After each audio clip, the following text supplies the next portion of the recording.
This week we're still in COVID jail. Nonetheless, we're bringing you the Toyota CHR GR Sport.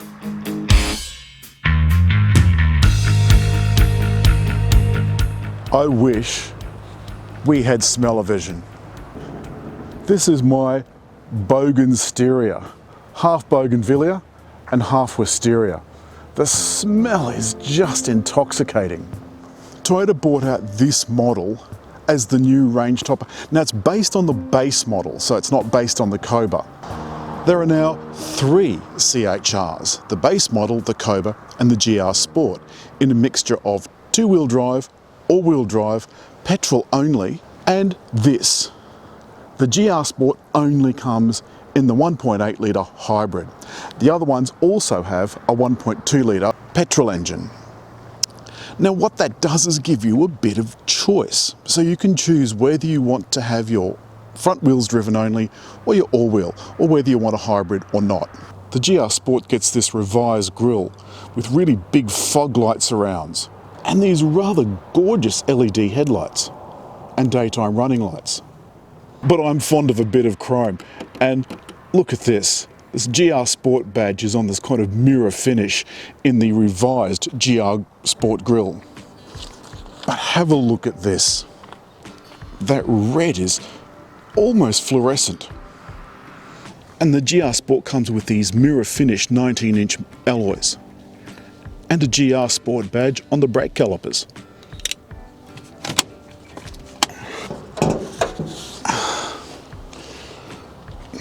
Unfortunately,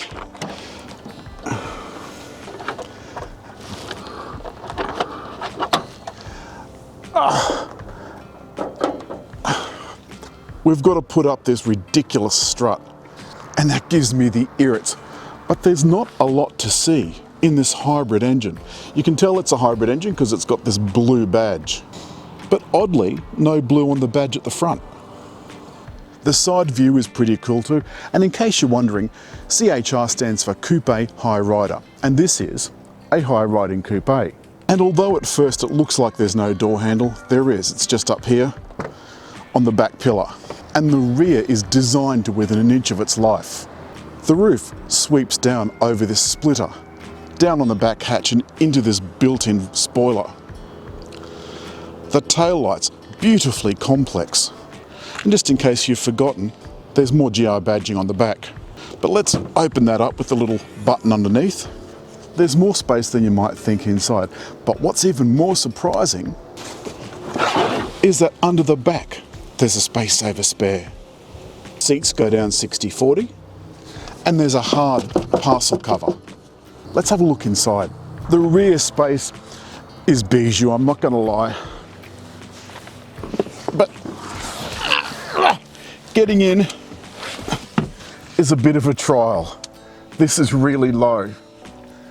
And you can see at the back, my head not that far from the roof. And this is coming down to kind of like above my cheek. So I've got to get my head under that to get out. The upholstery is a mix of leather look and Alcantara.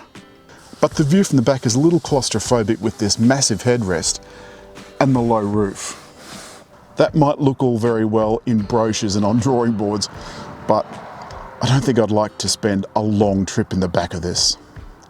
But one thing while I'm here that I do want to point out are the cool little indentations in the roof. I mean, this is just hard. And that's what gives CHR a bit of an edge over the likes of Yaris Cross. I think I'd rather this to a Yaris Cross. The interior is much, much nicer. The back door sills are a little bit hard, so there's much more space in the front. And the first thing you notice is this cool pattern on the door. It's just hard plastic, but it looks great. And I think this trim looks smart compared to Yaris Cross. There's a bin down below, but no bottle storage, because the bottle storage is in front.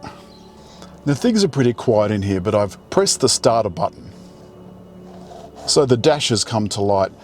That's where I find the settings for lane control and the forward collision warning and the blind spot monitor and the speed sign recognition, but also the drive mode. And that's where you've got to go to put it from sport into normal or vice versa. I think that's kind of odd. There's no button down here. Have a look down on the center console. There's lots of curved piano black and some cup holders which can be adjusted for different heights. The USB for the Apple CarPlay is not backlit, so that's a bit hard to find at night. But at least Toyota now has Apple CarPlay. Thank God for that. You've got the selector for the CVT automatic, the electronic park, traction control off, auto hold, and EV. And in case you're wondering, the power for my Navman is in the center console bin. One of my annoyances, but look, if that's all the annoyance I've got, it's a pretty small one. Now, I've got this EV switched on, but the petrol engine isn't running, so it's pretty quiet in here. All I can hear is the fan running. The air conditioning controls, well, that's dual zone, which I think is fabulous in a car this price. And it's all set behind this piano black surround. And I particularly like the layout of the vents. And although some of you don't like them, I like the tablet up here out of the way, so there's plenty of room down here for other stuff, but also this is more in your line of sight.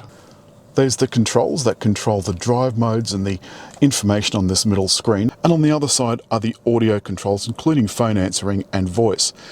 Down below, you can just see the active cruise control controls. There's actually two CVTs, or at least that's the way it looks on the spec sheet. There's a CVT that the 1.8 litre hybrid gets, which is an eCVT, and then a CVT that the other ones get, which has 7 steps. Now, as I've told you before, there's no actual gears in a CVT automatic. It's simulated ratios, and it's continuously variable, except when it decides to step. Now, the steering, still very light. And without my digital speedo up, I'm relying on the analog speedo, which, got to be honest, I now find hard to read because it's I'm just so used to seeing numbers. This is fairly quiet. It's handling these corners very well, though the suspension, very sophisticated as it is, it's McPherson struts at the front and double wishbones at the back. It is very soft. And considering this is the GR Sport, I find the soft suspension quite strange. It's been very smooth through those bends, but that's not what this was made for. It's just not. This little hybrid is an urban dweller. It's something that's going to be found in town, doing the shopping, taking the dog to the dog park and all of that sort of stuff. I was talking about the fuel consumption before it, 4.3 litres per 100 kilometres. Now I should stress that that is best achieved around town, where hybrids are most efficient. They're still efficient on the highway like we are now, but they're most efficient around town because they can spend a lot of time in EV mode. So I can look at my energy meter now and I can see that I'm charging the batteries and running the wheels from the petrol engine. I've lifted my foot off and now the front wheels are charging the battery. And I've activated my cruise control. It's going to reduce that distance. There. Now the car's doing everything itself. Here's another point, the Toyota safety stuff, so the lane control only comes on when the active cruise control is on. I could do with just a touch more thigh support, but the seats, they're super comfy. It's a very windy day today, I hasten to add, very windy. And I can feel it through the steering wheel. But I can also hear a little bit of wind noise, just up here, somewhere. Don't know where it is. Despite the fact that this is a city car and is a hybrid, the comfortable suspension and comfortable steering and good fuel consumption means that you probably could do a trip in this. Most Australians say they want to do a road trip but never actually do. They just fly and hire a car when they get there.